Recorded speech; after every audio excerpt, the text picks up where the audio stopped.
कर'ना भाइरासनि गोलाव नैजिसे समाव सोर मा खालामखो आरो सोर माबोरै दङ बिनिनो मोनसे नोजोर बोनानै मोनसे भिडिअ ओंखारबाय निउज 24 फट'आव।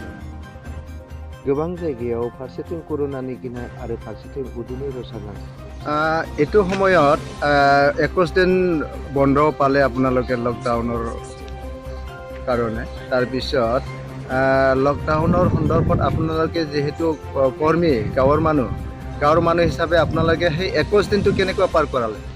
মানে এনেকৈ কাপোৰটোৱে মানে চলি আছোঁ আৰু তেনেকৈ শাক পাচলি খাই সেনেকৈ চাউলটো ঘৰতো আছে কিন্তু শাক পাচলি তেনেকৈ কিনিব পৰা নাই। আমি এনে জংগলী শাক পাচলি এনেকৈ খাই আছোঁ। চৰকাৰে যিটো নিয়ম কৰি দিছে ঘৰত থাকিবৰ কাৰণে বাহিৰত ওলাব নালাগে সেইটোবিলাক আদিক দি আছে, সেইটো আপোনালোকে মানি চলিছে নহয় জানো? মানিছোঁ। এনে কি কৰিছে এইটো ভগৱানৰ সময়ত? এইটো সময়তে ঘৰতে আছোঁ, ঘৰৰ ভিতৰত বিশেষকৈ মইতো আৰু ক'তো নাযাওঁ, জাল গুঠি থাকোঁ আৰু। জাল গুটাৰ সময়ত আপুনি কি ব্যৱহাৰ কৰে? মাছ লগাওঁ, তাৰপিছত আৰু এৰিলে আৰু ডেটল চাবোনে দি হাত ধোওঁ আৰু খাব লাগিলে খাওঁ। बे 21 लकडाउन समावहाय सोर मा जादों मा जायाखै बेनिनो उदै नागिरनानै निउज 20 गामियाव नुनो मोन्दों। गोबां जायगायाव माखासे साख्रियालफोरा गावसोरनि गामि खाथिनि हालामाव थानाय गैजारोङै न'खराव आरो खामानि मावना जाग्रा न'खरनो माखासे अनसुंथाइ होनाय।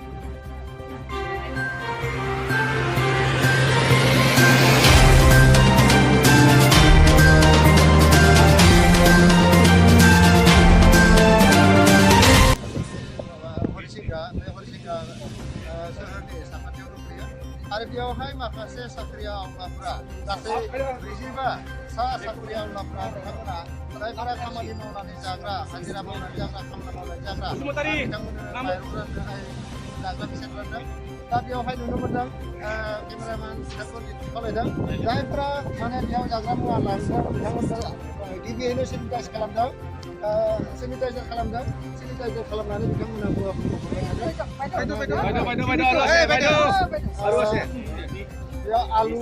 आलु दालि सिनि संख्रि आरो बेबायदि बहुतखिनि माबाखौ होदों जाग्रा मुवाखौ।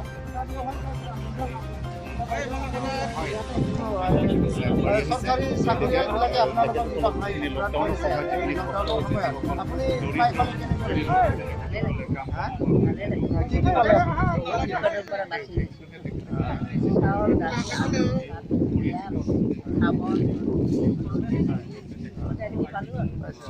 তাতে আপুনি COVID-19 পৰা হাত হাৰি যাবৰ কাৰণে নিৰাময় কৰিবৰ কাৰণে আমি কি অৱলম্বন কৰিম? ঘৰতে থাকিব, চৰকাৰে যিটো কৈছে সেইটো আপুনি মানি আছে নহয়?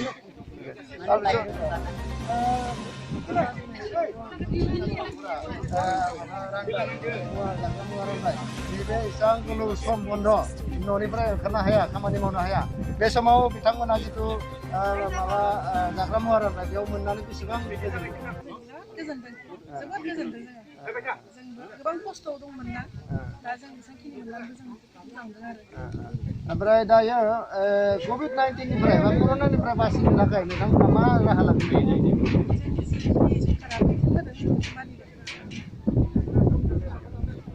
दा नै बिथांमोना लादों, बिथांमोना दिनै जिथुनिखि एमप्लयिफोरा जाग्रा मुवा रानदों, बे जाग्रा मुवा राननायावहाय बिथांमोना गोजोननायखौ फोरमायदों। जायफोरा मोनग्रा, जायफोरा बेयावहाय जाग्रा मुवाखौ मोनबाय बिथांमोना गोजोननायखौ फोरमायदों। दा बेयावहाय आं केमेरा पार्सन बिथांखौ दिन्थिनानै खावलायदों माबायदि बिथांमोना लादों। आरो बेयावहाय नुनो मोन्दों गासै जाखिनि जाग्रा मुवा लांनो फैदों बेयावहाय डिसटेन्सखौ मानिनानै सोलिदों। 1 मिटार गोजान थानानै बिथांमोना जाग्रा मुवाखौ लायदों, राननायखौ लायदों। आरो बेबायदिनो बिथांमोना बेयाव राननानै आरो गामिनि न'खर बिथांमोना रानहैगोन, गामि थांनानै बेखौ एमप्लयि बिथांमोना जोंनि सिगाङाव फोरमायदों। दा बेबायदिनो बिथांमोना गारि गंसे लानानै बेयावहाय जाग्रा मुवा गासैखौबो दैखांना लादों आरो बेखौ थांनानै बिथांमोना न'खर रानहैगोन बेखौ